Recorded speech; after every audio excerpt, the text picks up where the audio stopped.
Hi అండి. ఈరోజు మన ఛానల్లో స్పెషల్ రొయ్యల పులుసు అండి. రొయ్యల వేపుడు చూసుంటారు కానీ రొయ్యల పులుసు రేర్గా చేస్తారు. దానికోసం నేను ముందుగా ఒక 1/2 కేజీ రొయ్యలు తీసుకొని దాంట్లో సాల్ట్, పసుపు, ఒక 2 స్పూన్స్ కారం వేసుకొని బాగా కలిపేసుకున్నానండి. కలిపేసుకొని ఒక 10 నిమిషాలు పక్కన పెట్టుకోవాలి. పెద్ద ఆనియన్స్ ఒక 3 కట్ చేసుకున్నాను, 2 టమాటోస్, నెక్స్ట్ చింతపండు నానబెట్టుకున్నానండి. ఇవన్నీ ఫస్ట్ పెట్టుకొని ఉండాలి.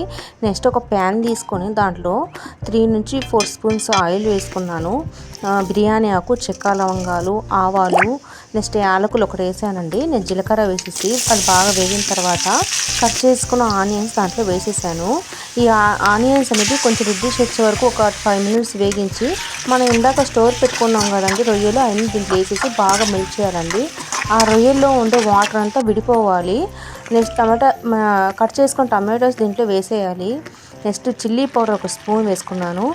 ధనియాల పొడి, సాల్ట్ అంటే మనం చూసి వేసుకోవాలి. ఇందాక మనం మెల్ట్ చేసేటప్పుడు అన్నీ వేసుకున్నాం కదా, చూసి వేసుకోవాలండి. అల్లం వెల్లుల్లి పేస్ట్ వేసుకున్నాను. గరం మసాలా వేసుకున్నాను. మీకు క్వాంటిటీ కూడా మెన్షన్ చేస్తున్నాను పైన. లాస్ట్ చూడండి దాని మీద కరివేపాకు వేసుకున్నాను. నెక్స్ట్ ఇందాక నానబెట్టుకున్నాం కదా చింతపండు, అది వేసుకున్నాం. అంటే పులుపు కూడా చూసి వేసుకోండి, ఎందుకంటే పులుపు ఎక్కువైనా మనం తినలేము కదా. దాని మీద ఇవి కొత్తిమీర ఆకులు వేసేసి ఒక 10 మినిట్స్ బాగా కుక్ చేయాలండి. 10 మినిట్స్ ఆ స్మెల్కి తినాలనిపిస్తుంటుంది, అంత బాగుంటుంది. ఒకసారి మీరు ట్రై చేయండి. నా వీడియోస్ నచ్చి సబ్స్క్రైబ్ చేసుకోండి. మీకు ఏమైనా డౌట్ ఉంటే కామెంట్ చేయండి, నేను అందరికీ రిప్లై ఇస్తాను.